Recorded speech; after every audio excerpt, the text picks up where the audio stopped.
Hola, ¿cómo están? Soy Yoli Andrea Ramírez. Hoy les estaré hablando sobre un protocolo de intervención en los trastornos del ánimo para niños, adolescentes y adultos. Mi protocolo de intervención se llama Transforma la tristeza en alegría.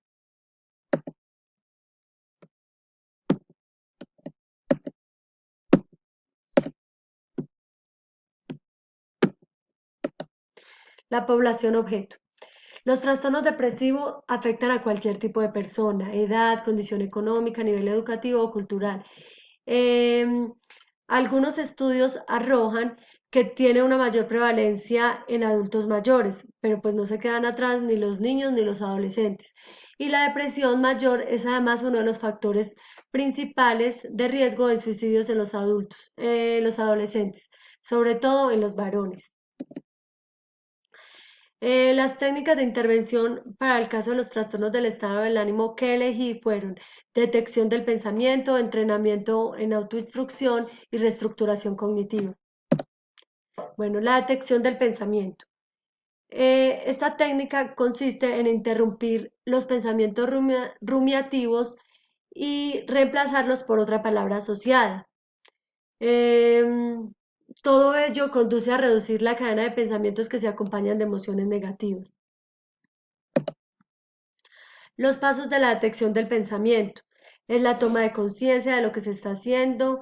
Entonces, si bien las personas todo lo hacemos como en piloto automático, lo que tenemos que hacer aquí es estar consciente de lo que se está pensando y saber que es perjudicial para nuestra salud para así poderlos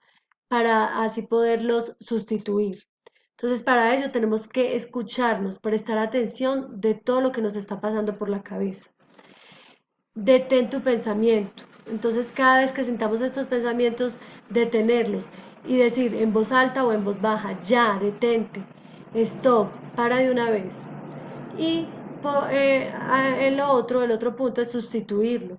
Cuando ya nuestra mente, pues si bien nuestra mente no puede parar de pensar, ¿cierto? Entonces, cuando nos demos cuenta que estamos pensando así y paremos el pensamiento, empezar a pensar en cosas positivas. Esto se puede parar de dos formas y se puede sustituir de dos formas, una con distracción y otra con pensamientos positivos. Entonces, con distracción, ponernos a hacer otra tarea, cantar, bailar, leer un libro, o con pensamientos positivos, empezar a decirte mensajes que sean agradables. Entonces, no pasa nada, todo va a estar bien, todo se puede solucionar. Entrenamiento autoinstruccional. Em, Esto es una serie de afirmaciones para nosotros mismos, en las que nos decimos lo que hemos de pensar, incluso cómo debemos comportarnos, mediante un monólogo interno. Entonces, un ejemplo es las autoinstrucciones. Leo un ejercicio, entonces me pregunto, ¿he entendido lo que he leído? Me contesto, no lo he entendido, entonces vuelvo a leerlo, lo he entendido. Ahora paso al siguiente punto. Digo stop, paro y pienso. ¿Qué tengo que hacer? 4. Hago el ejercicio prestando atención y si me despisto, vuelvo sobre el ejercicio para continuarlo. Cuando termino, vuelvo y repaso. Si me equivoco, no pasa nada, empiezo de nuevo. Si lo he hecho bien, entonces si lo he hecho bien, me felicito. Los pasos de la técnica de entrenamiento autoinstruccional para niños. Entonces, en primer lugar, el adulto debe realizar la tarea diciendo en voz alta todo lo que debe hacer, todos los pasos que debe ir haciendo en voz alta. También debe ir alentándose y repitiéndolo varias veces, dándose ánimos, muy bien, despacio, lo estoy consiguiendo. Ahora, en el segundo punto, el niño es el que debe hacer la tarea, pero el adulto dando las autoinstrucciones en voz alta y el niño va realizando la tarea. En el tercer paso, el propio niño es el que va dando sus autoinstrucciones y va realizando la tarea. Y va realizando la tarea. Eh, Finalmente, cuando ya está el niño lo suficientemente entrenado, eh, el niño va diciendo en voz alta todo lo que tiene que ir haciendo y también en voz baja. Así va generando pensamientos guía. El último paso sería la planificación y el control de la acción. Eh,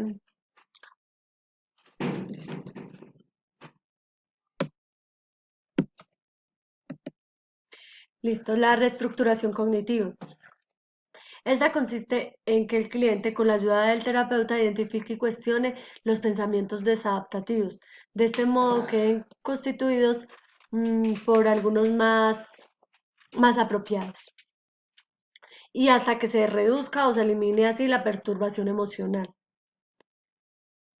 Listo. Los pasos es la justificación de la técnica, el cuestionamiento verbal de las condiciones y cuestionamiento conductual de las condiciones y cuestionamiento de los supuestos y las creencias. Los pasos de la reestructuración cognitiva. Entonces, la justificación. Entonces, es necesario que el paciente vea la relación que existe entre cogniciones, emociones y conductas, especialmente el impacto que se tiene en las cogniciones y qué papel juega entre las dos. Entonces, que reconozca que los pensamientos son hipótesis y que no son hechos, que por tanto necesitan ser comprobados. El cuestionamiento verbal de las cogniciones. Las cogniciones negativas significativas del cliente son cuestionados de dos modos básicos. Entonces, verbalmente o conductualmente. El cuestionamiento conductual de las cogniciones. Eh, el cuestionamiento conductual, terapeuta y cliente generan predicciones específicas a partir de los pensamientos negativos, expectativas, interpretaciones, atribuciones, valoraciones, y se diseñan experiencias para comprobar si tales predicciones se cumplen o no. El cuestionamiento de los supuestos y las creencias. El trabajo sobre los pensamientos automáticos permite ir identificando y empezar a cuestionarse los supuestos y creencias que subyacen de los problemas del paciente. Instrucciones y consideraciones para la aplicación de las estrategias. Entonces, como decía anteriormente, la detección del pensamiento. Lo primero es cuando nos encontremos en el principio de la rumiación del pensamiento, es alejarnos, irnos a un sitio tranquilo. Esto es recomendable las primeras veces. Ya cuando se adquiere la práctica no será necesario aislarse y podremos poner en práctica la técnica de detección del pensamiento en casi todos los entornos o contextos. Em, el entrenamiento autoinstruccional. A los adultos nos cuesta mucho verbalizar las instrucciones y que los niños nos entiendan. Entonces, lo mejor es partir de su realidad, observar en qué momento se pierde el niño para así irlo acompañando. Listo. Y la reestructuración cognitiva. Una técnica útil es pedirle al cliente que lleve un registro diario de experiencias que contradigan la creencia disfuncional y apoyen creencias más positivas. Por ejemplo, un paciente que piensa que es aburrido podría apuntar durante varios días diferentes tipos de atención que recibe de los demás. Por ejemplo, un saludo, una sonrisa, las miradas.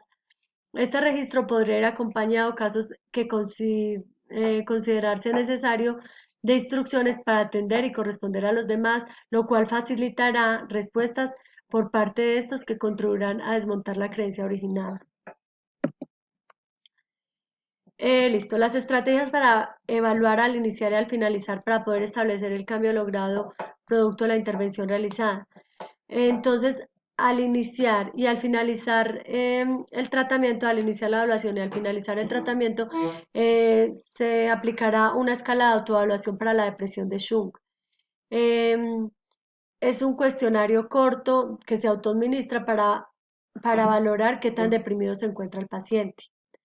Entonces, hay 4 características más comunes de la depresión, que son efecto dominante, los equivalentes fisiológicos, perturbaciones y actividades psicomotoras. Las estrategias del tratamiento. Entonces, el objetivo, bueno, el enfoque con el que se trabajaría un paciente así sería cognitivo-conductual, El número de sesiones podrían darse en 8 sesiones.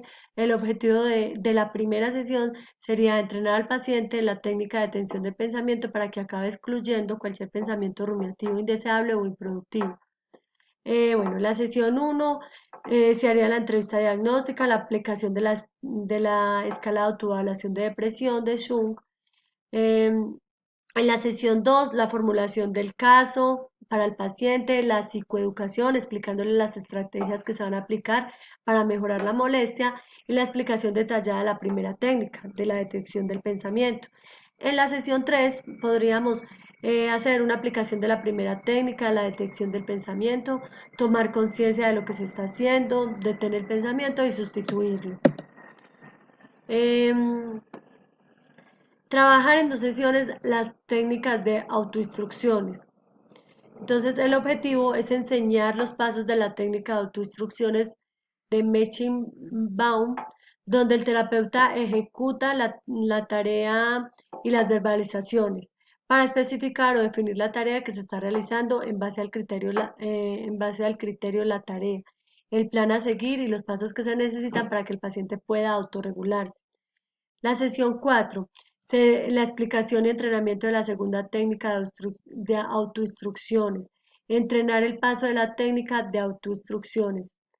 El procedimiento. El terapeuta ejecuta una tarea sencilla y se habla a sí mismo en voz alta. Bueno, estos son los pasos que se siguen con la autoinstrucción. Entonces, la haríamos por parte del terapeuta y del paciente. Sesión 5, entrenar el paso de las técnicas, autoinstrucciones, leer el ejercicio, bueno, todo esto. Trabajar en 3 sesiones las técnicas de reestructuración cognitiva. Entonces, en estas los objetivos serían enseñar al paciente a identificar y cuestionar sus pensamientos desadaptativos, de modo que los sustituya por otros más apropiados y se reduzca o elimine así la perturbación emocional. Entonces, en la sesión 6 se podría explicar y entrenar al paciente en las técnicas de reestructuración cognitiva, perdón, justificación de la técnica, cuestionario verbal de las cogniciones, cuestionario conductual de las cogniciones, cuestionario de los supuestos y creencias. Explicar la manera de llevar los autorregistros, ensayar hasta que se quede claro para el paciente la forma de llevar los autorregistros. Pedir al paciente que lleve un autorregistro diario de experiencias que contradigan la creencia disfuncional y apoyen creencias más positivas. La sesión 7 se podría revisar con el paciente el autorregistro que se está llevando, realizar con el paciente el cuestionamiento verbal de las cogniciones, trabajar este ejercicio hasta que el paciente tenga claro y lo interiorice. Y en la sesión 8 se podría hacer nuevamente la evaluación de las técnicas y aplicación de la escala de autoevaluación para la depresión Jung para poder establecer el cambio logrado en la intervención realizada. Bueno, las ventajas y desventajas o riesgos del uso de la técnica de detección del pensamiento. Las ventajas se basan en medida del aprendizaje como medio para generar, modificar o eliminar el momento inmediato, conductas o productos mentales desadaptativos. Las desventajas se centran en gran medida en trabajar las dificultades y el conjunto de síntomas que se encuentran presentes en la actualidad, es decir, trabajar desde el presente y en lo que ahora nos ocurre y no toma en cuenta el pasado, el cual importa para buscar la causa y los orígenes de los pensamientos. Las ventajas en el entrenamiento autoinstruccional. Como técnica de la terapia cognitivo-conductual evoluciona incorporado nuevas maneras de actuar o relacionarse con el paciente, así como nuevas teorías y procedimientos como el escenario contextual.